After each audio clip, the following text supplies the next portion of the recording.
if a gay man comes to me and automatically assumes everything about me, specifically by my physical appearance, I honestly don't care if you get offended by how I defend myself. Like, did you really think I was a bottom? Did you think I was just gonna like line up and suck your dick like all these other bottoms? No. If you see me as standoffish, that's an issue, not an ish me.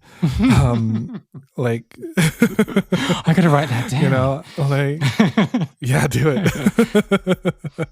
I'll take some royalty cuts from that. No, no, but yeah, like, if you start to box me in and you don't like that I refuse to be in that box, well, too bad.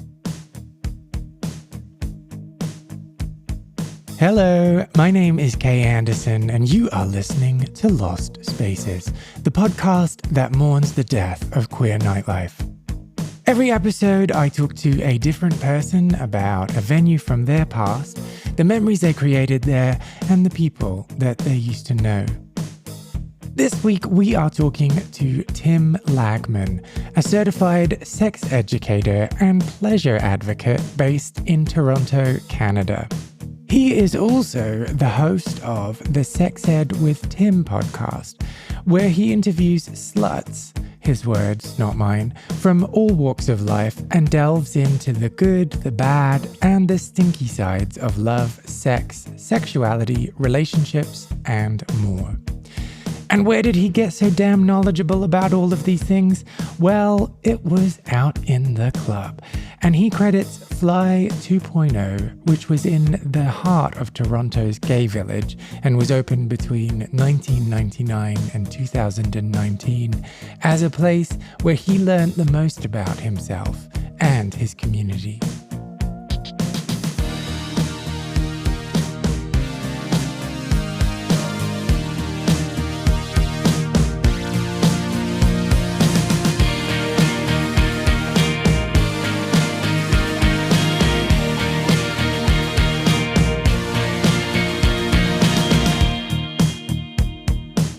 Where's a good place to start? Are you a Torontonian? I came to Toronto in 2005 when I was 12 years old. I immigrated from the Philippines. So I basically spent my formative years and my young adult life in Toronto. So yes. I guess yes.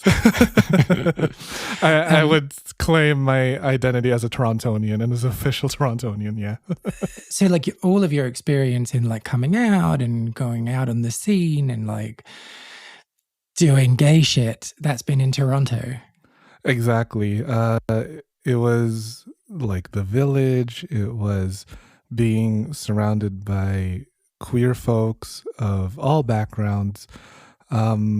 In school, in support groups, parties, like wherever you can find queer people, you name it, I've been there, and they all helped shape my identity as a queer person.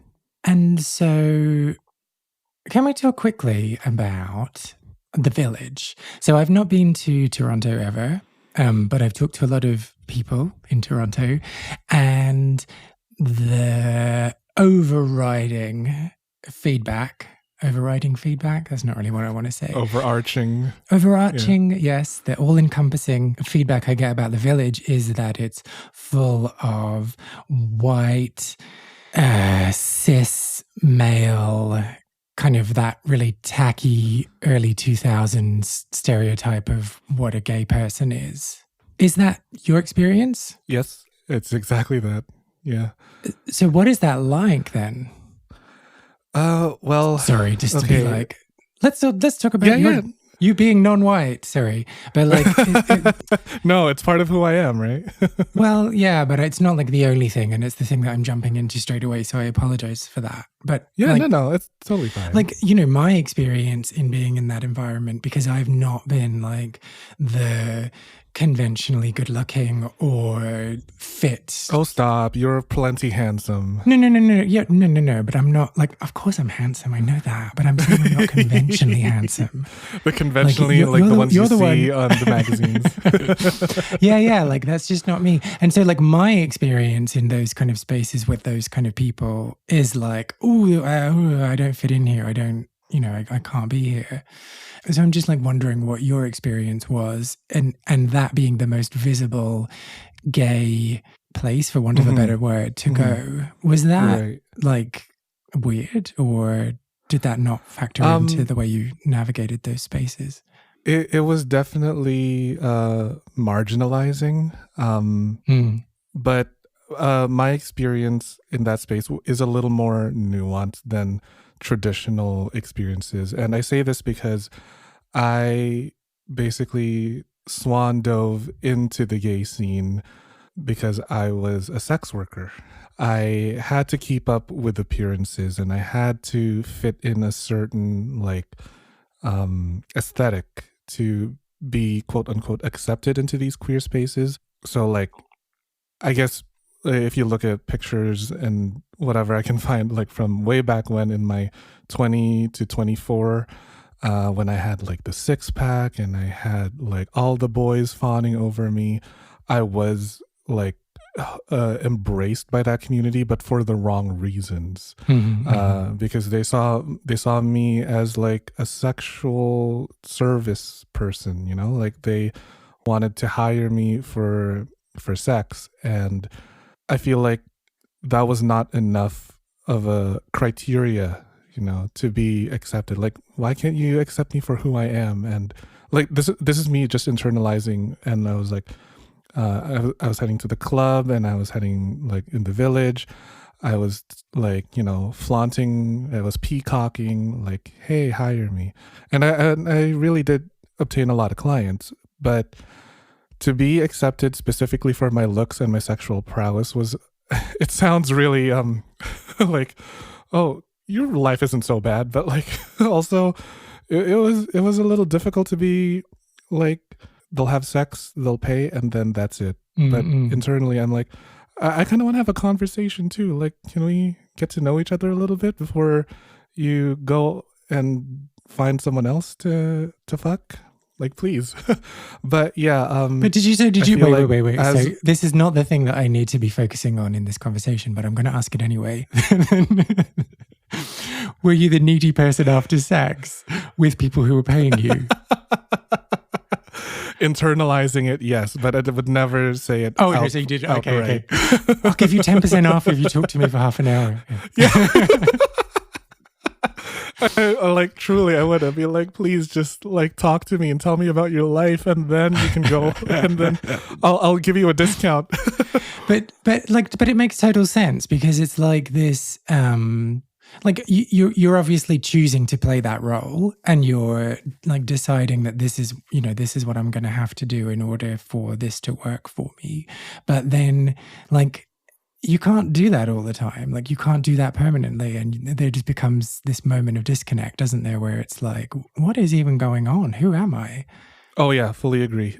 Because my identity as a sex worker is not fully who I am. I'm not just someone that you can fuck. I have an education. I have things to offer. I'm active in social justice work. But if you just want to focus on my ability to sexually please you, then I guess that's what we're going to go with. And it really did a number on my mental health to be like, I am just a sexual object. This is how people will see me, and my worth. And it felt like as a person of color, I had to be that. So yeah. So, and by like doing a number on your mental health, this is maybe a can of worms. Let's open it. Let's go. Do you mean like not being able to disentangle the different personas that you were having to wear from the person who you really are? Yes, exactly that. I was trying to figure out what is the difference between Tim the person and Tim the sex worker, and Tim the gay man and Tim the friend. And they all started to mix and mingle in this weird cocktail of thoughts and emotions. And I really had to start like compartmentalizing the different parts of who I was. And I still am, I'm still trying to figure those stuff out, because like looking back at it, I was going into sex work only because like I was trying to find my value as a gay person in society, and the only way I found any sort of value was through sexual services. And that's what I firmly believed in. And now I look back at it and I'm like, no, that's totally wrong.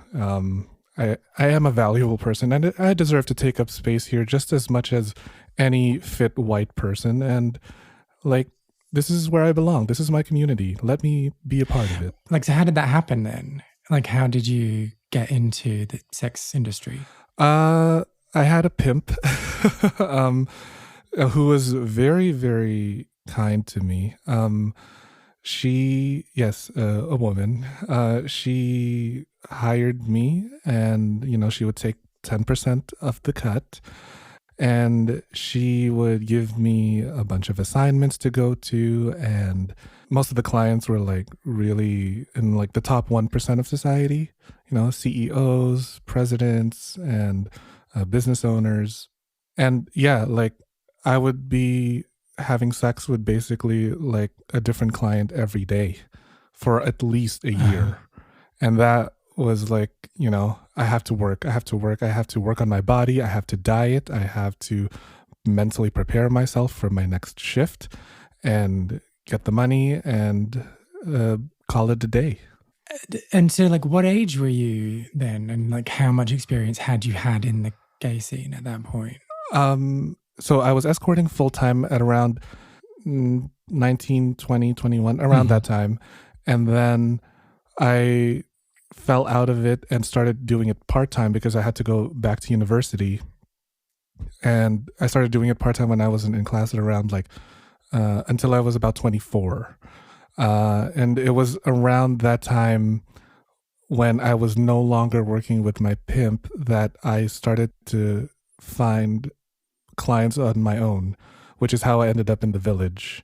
Like, trying to see who's available or who, like, it sounds a little predatory, but like trying to find the lonely men who just want to find someone for the night, because like I was left to my own like resources, because I no longer had a connection with a pimp because I went back to school, but I still needed to find a way to pay my way through school.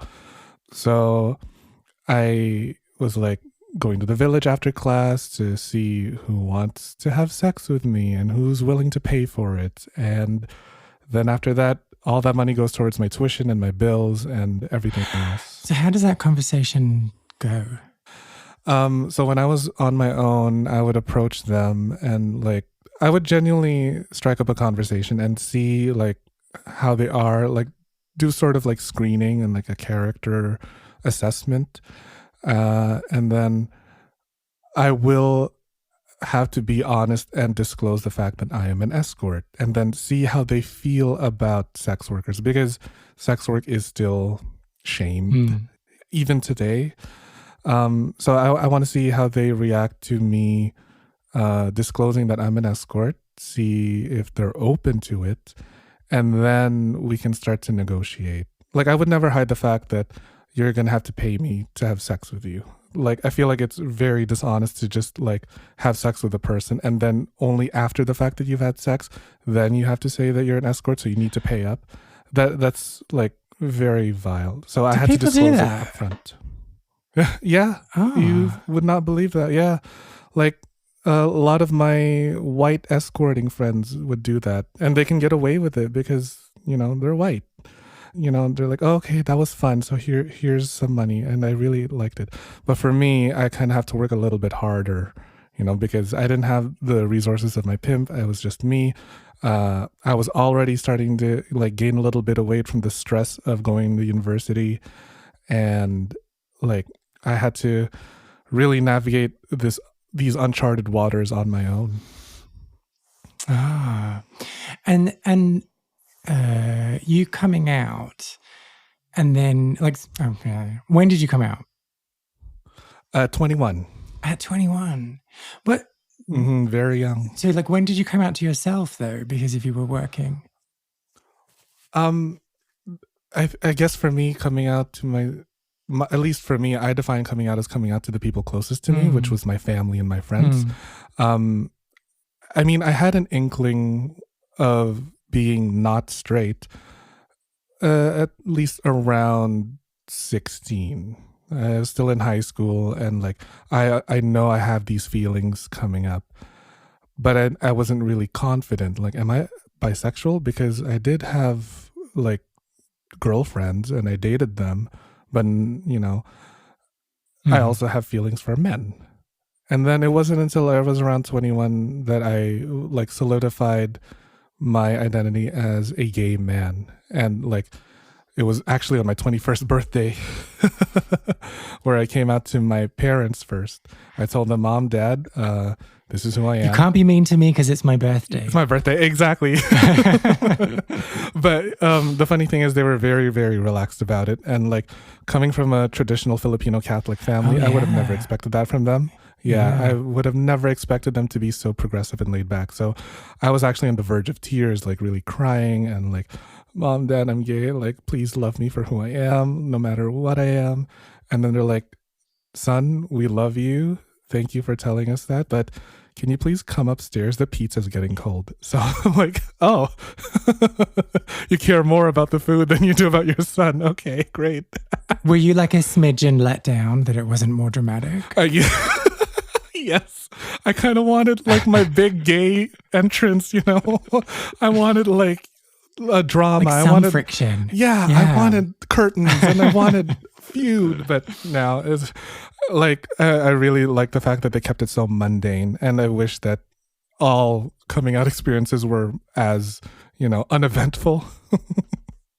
Well, it depends what pizza it was. Oh, yeah. I mean, it was a lot of pizza, pepperoni, some like meat it wasn't lovers. Hawaiian, was it? That is a very hotly debated topic. Pineapple on pizza. I like it every now and then, but you know, that's me. I had pizza with baked beans on it the other week. Oh. And it was disgusting. That's an interesting mix. Oh, no. Okay. I'll avoid it. Yeah. I just wouldn't. But so like on top of everything, you had not, like you'd not come to terms with your own sexuality and you'd not come out at the time when you were in the sex industry. So that just like is just making it even more headfucky then. It was, yeah, because I was just like trying to figure out my identity, trying to figure out like different parts of my identity, really, like Tim the sex worker, Tim the queer person, Tim the friend, Tim the employee. And they were all mixing, and basically I'm imagining tangled shoelace as like my thought process. So like even when I was under the employ of a pimp, I had female clients. Ah, okay. And like a lot of the time, they wouldn't even want sex. They would just want, you know, someone to hold, someone to talk to and cuddle with. That's and what like, you wanted. Right? Like, yes, this is great. I love this. No sex. I mean, like they would want to like masturbate in front of me, which is like fine. You can do that. But like, I like the fact that you like to hold hands and cuddle, or you just wanted me to be a date for a fundraiser or like any sort of date. And like that, that made me feel good because I'm like, okay, I guess I am more desirable than just the physical, you know? And I really liked it. But what about if they're a terrible conversationalist? I mean, what kind of terrible conversations are we talking about? Like people who are anti-sex work? Oh no, just what if like she wanted to talk to you about like her nieces and nephews? Just like boring stuff that you I mean, you know what? I really don't care about their family. I'm here for the money, but I would just simply nod and agree and be an active listener and repeat back what you said so that you know that I'm listening and I'm invested in this conversation. But yeah, it was definitely emotionally taxing. Wow. So we've just gone on a a journey far away from the original question that was about the village and about it being very white and cis male. So yeah, talk to me then about like the first impressions that you had of that whole area. Well, Toronto's gay village is already very small. It's just like a few blocks. It's a strip that is visibly gay. And like when I say visibly, as in like you have banners, rainbow crosswalks and all that. And it only spans like a few like stoplights. So already it's a very small, tight-knit community. And for me to see this small, tight-knit community filled with your traditional Abercrombie and Fitch models and just the same body type, the same skin color, the same stereotypes, you know, like the really campy queens, and you have like the bears and the daddies and the leather aficionados. I was like aficionados. Yeah, you know, or like the what do you call the people who like, you know, call themselves like wine experts? Connoisseurs? What's that word? Connoisseurs, like the poppers connoisseurs, you know. The poppers connoisseurs. So like, oh god, now I'm just being... picturing like a poppers tasting thing, like a wine tasting. Yeah, exactly, right. There's a business idea there.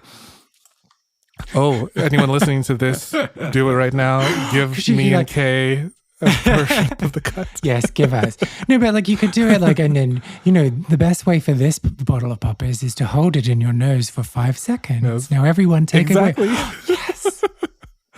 Right? Or like have little testing strips like at a perfume. This one is woody. Wave it a little bit. Yeah. Okay. Woody. Okay. It's got a little scent. No, but yeah. So among the poppers connoisseurs and the leather daddies and the bears and the twinks and twunks or what have you, I was trying to find my place as an Asian with like, at this point, a semi-fit body. I was trying to find my place. I'm like, where the heck do I fit in? Because sometimes I fit in here and sometimes I fit in there. And then you also have like the drag race gays, and then you have the gym bros. And I was like, where do I belong? It was very confusing. It was very like, it was a mind fuck, essentially. And then when you involve yourself in the gay community, like when I went to the clubs, like over here at Woody's and Fly 2.0 and the Eagle, I was already trying to like question everything I knew about what it meant to be a gay person. Like, is it all about aesthetic? Is it all about your sexual prowess? Is it all about how much you are into partying? And I'm like, I don't know. Is it how straight you can shave your pubic line? Yep, very that. Or like, what's the funniest or like most entertaining design I can do? Like I can shave like a little lightning bolt or like a snake or a coil or something cute like a heart. Just really admire the people that can be bothered. I'll just stand there and look pretty and hopefully you'll find something interesting. The other thing that I wanted to ask, and I promise we'll get onto Fly 2.0 at one point, is like, no problem. There's, to me as an outsider, and you might disagree with me entirely, but to me as an outsider, there's this additional pressure on you as an Asian man to fit a certain stereotype that the community is placing upon you. I would have to agree with that statement. There's this certain stereotype as an Asian man that I have to be a bottom. Yes. Yeah. And I have to be consistently tight and consistently submissive and do whatever it is. Oh, tight. You say. Sorry. Sorry. I thought you meant tight with money. I was like, oh, I've never heard that. I mean, you know, that too, because like we're apparently so smart and we're all in the finance industry, but No, like my hole needs to be tight and like really like it's gonna cut off circulation tight. No, but I mean, if you get to know me as like a very sexual being, yes, I actually do have a tight hole. Yes, I have a big dick, but also like I'm not just gonna be a bottom for every single person I see. Like also, I'm an experience. You know, don't box me into this stereotype of like the Asian gay. I have so many more things to Yeah, offer. but how do you like have those conversations with people without coming across as standoffish, or like you're the one with the problem? Like if someone approached you in the club and was like, oh hey, just by looking at you I've decided that you're a bottom and this is how I'm going to behave towards you because I've decided that you are submissive just naturally. Like how do you overcome that without then feeling like you're the asshole? Oh, like I guess I should say this without the preface of sex work. If a gay man comes to me and automatically assumes everything about me, specifically by my physical appearance, I honestly don't care if you get offended by how I defend myself. Like, did you really think I was a bottom? Did you think I was just gonna like line up and suck your dick like all these other bottoms? No. Like, if you see me as standoffish, that's an issue, not an ish me. Like, I gotta write that down. you know, like, yeah, do it. I'll take some royalty cuts from that. No, no, but yeah, like if you start to box me in and you don't like that I refuse to be in that box, well, too bad. Yes, and I totally agree with what you're saying. Like, and I'm not saying like, you know, don't stick up for yourself or don't be assertive with someone. But you know, like sometimes when you're like, ugh, I just came out to have a good time, I really don't want any tension. Maybe it's just me avoiding conflict. No, for sure. I think in the moment where someone starts to like, you know, put me in a box or like starts to give me really odd vibes, my defense mechanism is either humor or dissociation. I don't give them another second of my breath, and I just walk away and move on to another spot or talk to another guy, usually the bartender if they're available, but or like with my friends, you know, if I'm not busy trying to pick up a guy. Or I'll just make fun of them. It's like, oh, you're so funny. Has that ever worked on anyone? And then, you know, just go on with my day. Yeah, it'll bother me a little bit for like a reasonable amount of time, but I'm not gonna ruminate on that forever. I'm not gonna let one asshole ruin my night. It's funny. It's like people can just be, I don't know. And there's also that thing about alcohol. Not always. I'm just like I'm just trying to just making it seem as though I get into fights every time I go to a bar, and I don't. But you know, just when like someone's being a dick, and you're like, oh hey, like why don't you like not be a dick to me?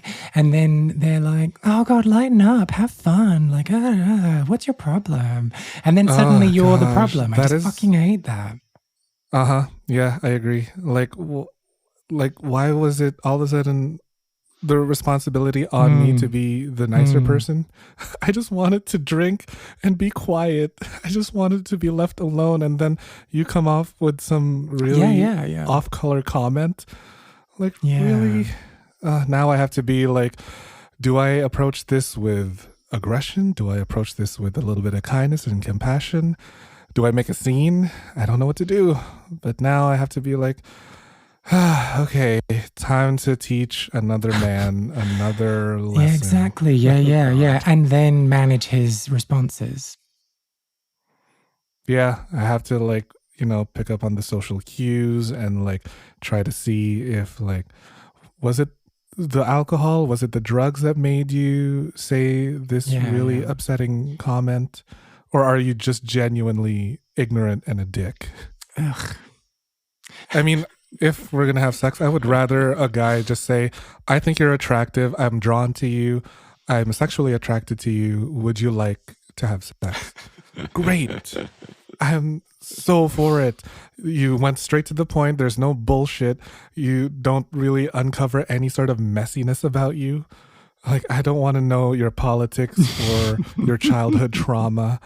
Just say that you want to have sex with no strings attached at all, and we can move on with our night. Please. That would be so much easier. Oh, absolutely. Right. So, Fly 2.0. First of all, do you remember the first time you went there? First time I went there was when I was already escorting part-time, and that's where I was starting to pick up men on my own. It was like a Friday night. Music is already like, bumping. It's still a little empty, mostly because the real energy doesn't pick up until like around 12:30. I went early because if you go in before 11:30, you get in for free. They give you a stamp and then you can come in and out as much as you want. I know, it was great. Like, I don't have to pay the cover fee. All they do is like, oh, okay, you're here before 11:30. I'll stamp you. You can go in and out as much as you want and you can skip the line. There were, I'm trying to think, like, there was a really packed dance floor. The smoke machines were on overdrive. The laser light shows were almost practically blinding. I was standing close to the speaker, which was mounted by a go-go boy, who would like come down and let me touch him. I would tip him with with cash in my mouth. I also owe that speaker my hearing loss, so years and years of standing so close to the subwoofer have caused me some tinnitus, but it's a good memory. And I think your listeners would be interested in hearing about the dark room. There was a very, very dark room, and I didn't really like what it said on the door. It's like men, dicks, not chicks. I was like, that's kind of bordering on a little transphobia, but you know what? Whatever. It's fine. It's your business. It was really dark and you almost can't see anything. You kind of really need to use the light from your phone to navigate. But even then, all the bottoms that are like blindfolded or gagged, they would like see the light, like, hey, turn that off. And you're trying to figure out. I can't say that if they're gagged, though, can they? Oh, well, like if they're like, they can see, they'll like take out the gag and be like, hey, turn that off. Like, okay, sorry, my bad. I'm just trying to make my way through the space. Yeah, so like they'll get offended all because I'm trying to get through. So there's that. And then they would also have like a photo booth where you can take like professional pictures with the Fly 2.0 wallpaper. Yeah, it was really cute. And like every night the club would post it on their Instagram, and like you can just relive the memories over and over again and see like the drag queens you were with, all the men that you've been with. And yeah, it was like one of many nights that I can remember that I was sober. The nights after that have been all under the influence of some sort of drug or alcohol. So then when you started working for yourself and you were going to like pick up men, was it like your rule then that you weren't drinking alcohol? Yes, because I can't perform under the influence. When I decided for myself, like, I kind of need some money, I'm going to see who I can pick up. No drugs, no alcohol. That's when I'm on top of my game and I'm like really focused on getting clients. And gosh, it sounds so bad saying this, but when I'm sober, I know who isn't sober, and they're the ones that are more likely to give me money, or they're feeling very horny. So yeah, as bad as that is. Okay, so But, let's stick on the bad. Let's stick on the bad. So if you were going to like profile Yeah. people and you went in, like you go Mhm. into the club, who would like what would you be looking for? For the ones who are intoxicated, though, they're the ones that are like their eyes are glazed over, or they're like not even dancing to the music anymore. Like, it's a fast beat, and then what music or does to our bodies when it's a fast beat, but then they're just like swaying back and forth, like they're in some sort of K-hole, or like, they're just like they're in a separate world at that point. So that's something I would look for. But every now and then I'll try to take a shot with someone sober. And like, just like they had one shot of tequila, and then maybe I can loosen them up a little bit. So, And like, yeah, and so that's like mainly what I look for. Like, is there a certain age range? Is there a certain ethnicity, or is it just they just need to be wasted? Oh, as wasted as possible. No, I think more commonly I attracted the older men, the older queens who were like, they have the money, they've got some disposable income. They are mostly white, so they've got like a good job, they've got a house, they've got a mortgage, all that. And then I'll like buy them a drink, and then start to engage who or how they react to sex work. So that is a common demographic that I would. So you'd buy them a drink? Ah. Yeah, I mean, I'm not a monster. But I mean, I'm not a total. You could be down on money by the end of the night if you're buying drinks for everyone. It's just like, it's not a good business model. But like, I'll keep it right. Like, I'll keep it to one shot, and then like, try to gauge their reaction after that. I'm not a complete, like psycho.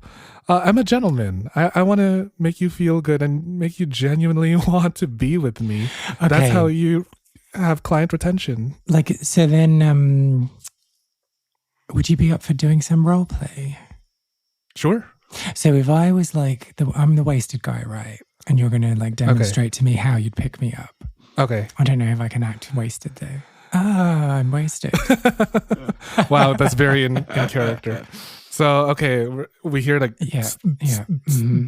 like, hey, what's your name? Brian. Hey, Brian, how are you? I'm good. It's really loud in here. It's really loud. Do you want to go somewhere a little more quiet? Like where? Like over there at the bar. It's not so loud over there. I can buy you a drink if you want. Oh, great. Yeah. Great. Yeah, for sure. So I'll buy you a drink. I'll go to the bartender, 2 shots of tequila or vodka or whatever it is that you want to have. And then I'll be like, so do you come here to fly very often? I don't think I've seen you here before. No, I'm from out of town. I'm here for a conference on ballpoint pens. Oh, really? Oh, that's very interesting. At this point, I truly don't care. I just want to keep you talking, and I want to keep you drinking, and then see like, okay, no, that's really, really cool. So like, you're really attractive. It's kind of sad that you're not here in Toronto. Like, I would love to get to know you more. Well, they have lots of events for pens here, so I do come a lot. I come a lot. Oh. I would love to see you come a lot more often. So should I come? There you go. Yeah. So is that it? Is that? We've already like ended up in a sexual place, and I didn't even. Yeah. Exactly. It was very like I'm quick. Sorry. Yeah.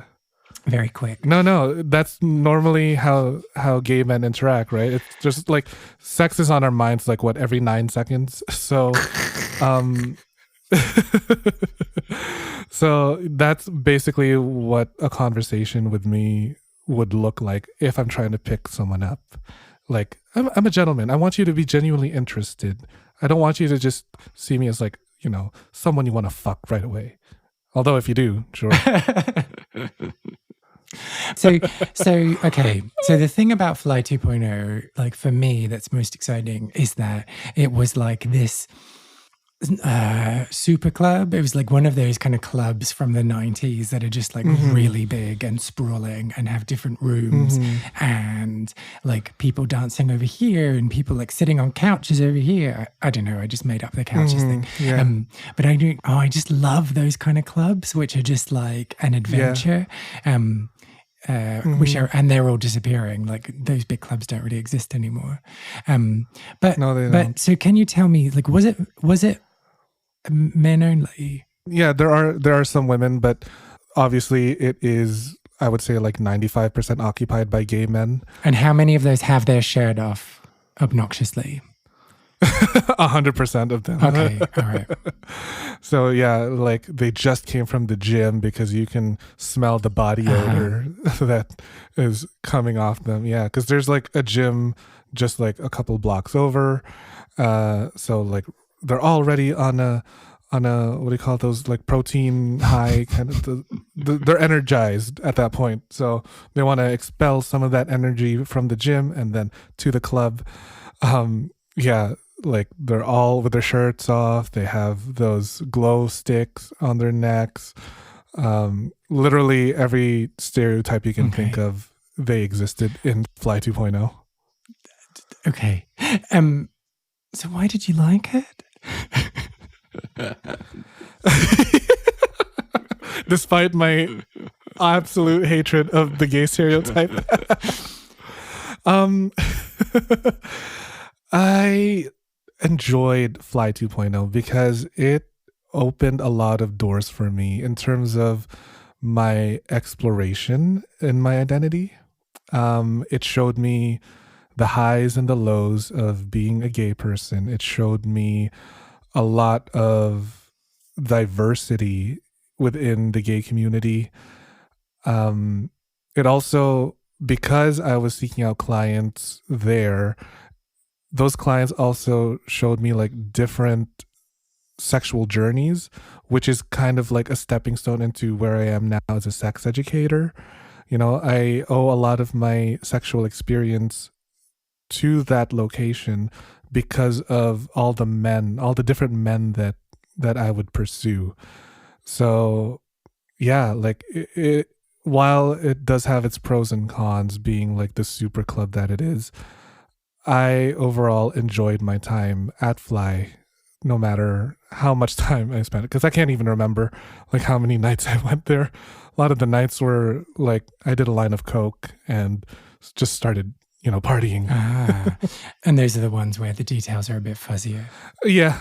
So let's talk then about, in what you've just said, you said the highs and lows of being a gay person. What are the highs and what are the lows?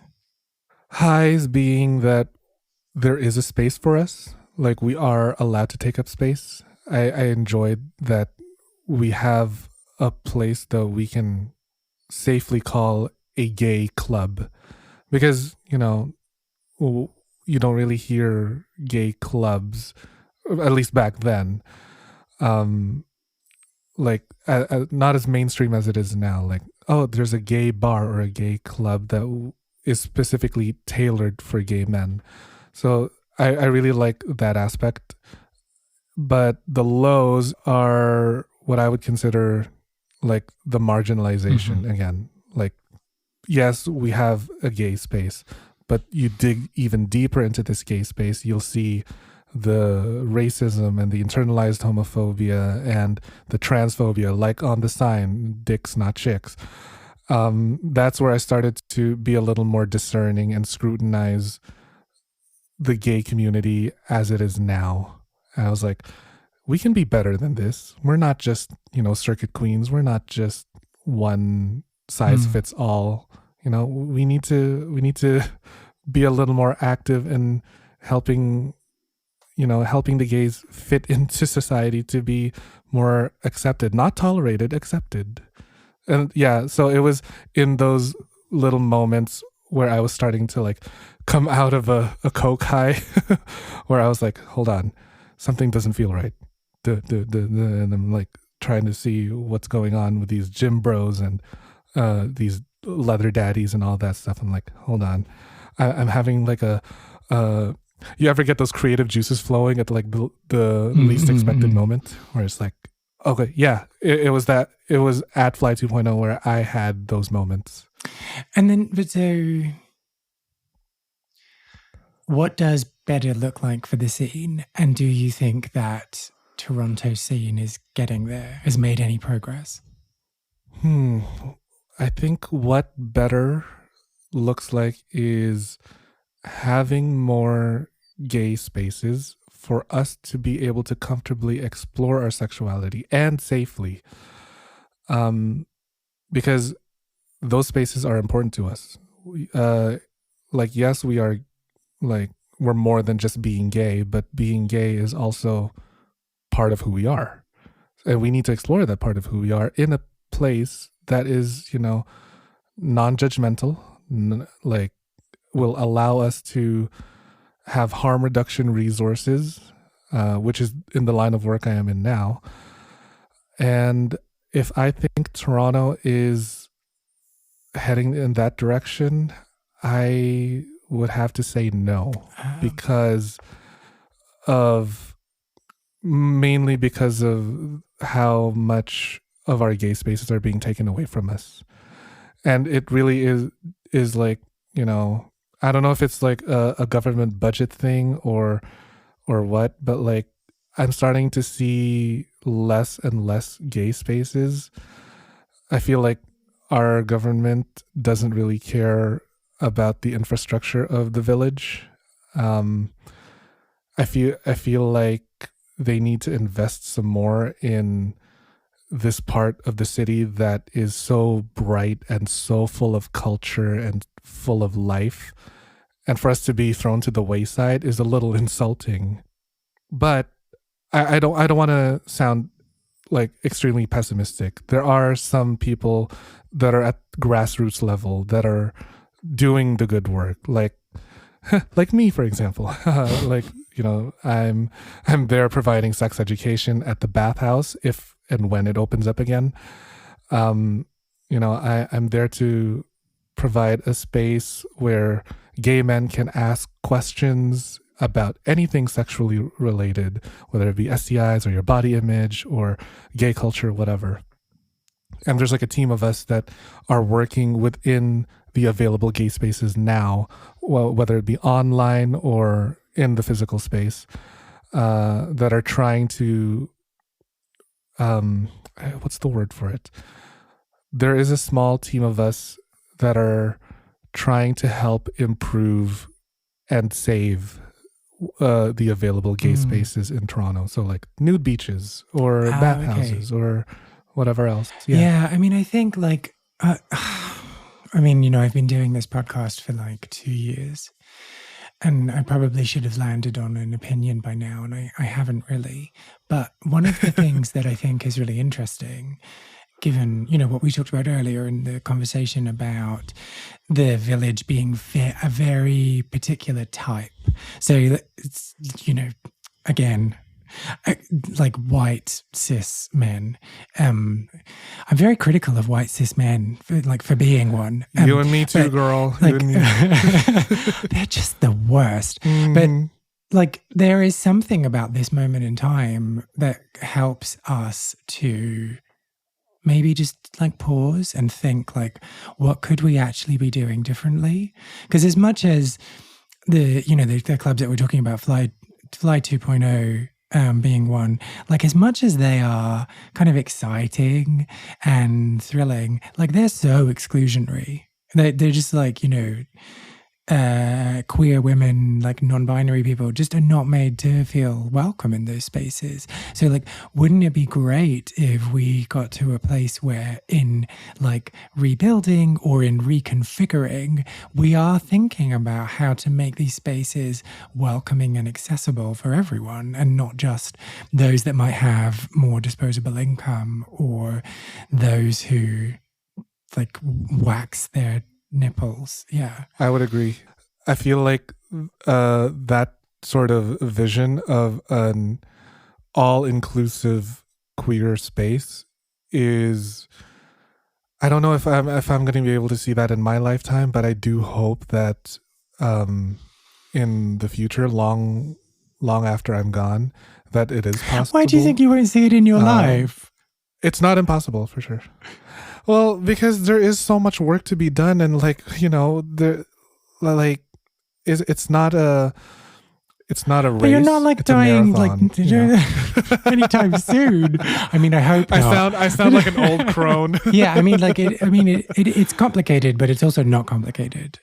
Yeah, see that's isn't that the rub, Yeah, I guess. like And the other thing that's complicated about it is that, like, I do think that there is still a space for women only spaces and for men only spaces, and um, and they do you know, belong. Yeah, for sure, but like I do envision a space, whether it's like, an area of the city or just one singular building. I do envision that there's a space like that to be for everyone. I think there is one here. It's called the 915, where it's like an all queer space, but mm, it's not like a party space. It's more of like resources, like for jobs or for group therapy or just like mm, a community center. But to have a party space where queer people of all backgrounds can be queer, it is possible. I just want it to be soon. But I don't know if like if I can live long enough to see it, but I do want it. I do want it there. I know I sound very Edgar Allan Poe, like I'm about to die or something. it's Like, what somewhat is wrong with dramatic. me? I mean, I think we're going to be hosting poppers tasting sessions in this space together. I can feel it. Yeah. Like we need to have those test strips. We need to like wear some ties or something. We'll have like jungle juice here and like whatever else. Just like I is just there. want, Like yeah, I just want to exquisite. see everyone like swirling their bottle, like. Oh, now, take your sniff. Oh. Like the woodsy scent, the musk, the This is someone's armpit. Let's talk about Flight 2.0 closing, because it was quite sudden, the announcement that they were going to close, right? very. Yeah. The announcement came in 2019, mid 2019, and the last operating date was June 30th. So right at the end of Pride Month. And I couldn't go. Well, first of all, before you couldn't Yeah. go, like, what was your reaction when you found out? Oh, heartbroken. Absolutely heartbroken. Because not because I had an emotional connection to the building, but more so because I did not like that we as a community have lost another space to gentrification. I was very disappointed to hear that a greedy landlord was, keeping the space available from us. And yeah, I was just absolutely devastated that the village has lost another good one, has lost another space that we could claim as our own. So yeah, I feel like if I went to the, as they call it, the final flight, that big last day of celebrating operation, I could not contain myself. I would like sob and cry on the dance floor. I would not be able to keep it together. It was just so painful. So Toronto's gained a block of condominiums. Wait, I always get this wrong. I don't really understand. Yeah. So it's a block of. Yeah, no, that's So you wouldn't right. call it a condominium. You'd call it a block of condominiums. I mean, apartment buildings. Yeah, they're all basically condos, condominiums, apartments, whatever you call it. Okay, so the question was, so Toronto has gained a condominium, but what has it lost? When Toronto gains a condominium, Toronto loses a little piece of itself, its culture. Toronto loses just that little bit more of diversity. With the loss of Fly 2.0, Toronto has lost its identity as a safe space for gay men, for queer people, because that club is so quintessential to the village. or it was quintessential to the village. For gentrification to take another casualty, it says a lot about how the city views us, that we're not important, that we're not allowed to take up space, we're not allowed to show off who we are and live authentically. And like for a big Canadian city to pride themselves in diversity and in inclusion and being like, one of the countries that have legalized gay marriage, it's a little hypocritical for them to say that, while at the same time start to like dilute our space with new apartments. It's insulting. Did you ever go to Fly 2.0? Have you ever had fun in a club's darkroom? Well, if you have, and you have stories to share, then please get in touch. You can find me on Facebook, Instagram, and Twitter as Lost Spaces Pod. Or if you're against social media and don't use any of that crap, then you can find me at lostspacespodcast.com. Also, make sure to find out more about Tim at his website, Sex Ed with Tim, and on Instagram and Twitter with that user handle, Sex Ed with Tim. And whilst you're at it, go and have a listen to his podcast. And if you're so inclined, you can support him on Patreon at patreon.com/Sex Ed with Tim. I've said Sex Ed with Tim quite a lot in this last minute. Lost Spaces is not only a podcast, but a concept record as well. I've been writing songs about queer venues and the people who used to live their lives there, and will be releasing songs over the next year. You can hear the first single, Well Groomed Boys, which is also playing underneath my talking right now, on all streaming platforms. If you liked this episode, I would really appreciate if you subscribed, left a review on Apple Podcasts, or just told people who you think might be interested in giving it a little listen to. I am Kay Anderson, and you have been listening to Lost Spaces.